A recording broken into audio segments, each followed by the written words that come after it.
Joshua അധ്യായം 19. ശിമയോൻ. രണ്ടാമത്തെ നറുക്ക് ശിമയോൻ ഗോത്രത്തിലെ കുടുംബങ്ങൾക്ക് വീണു. യൂദാ ഗോത്രത്തിൻ്റെ അതിർത്തിക്കുള്ളിലായിരുന്നു അവരുടെ ഓഹരി.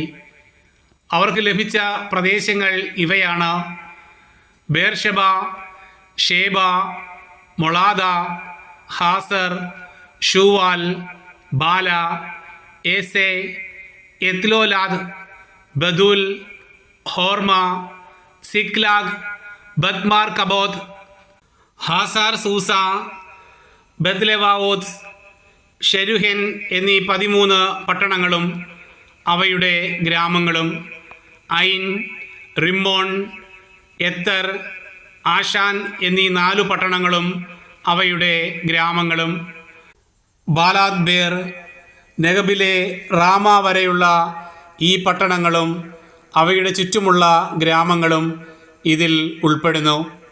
ശിമയോൻ ഗോത്രത്തിന് കുടുംബക്രമമനുസരിച്ച് ലഭിച്ച അവകാശമാണിത്.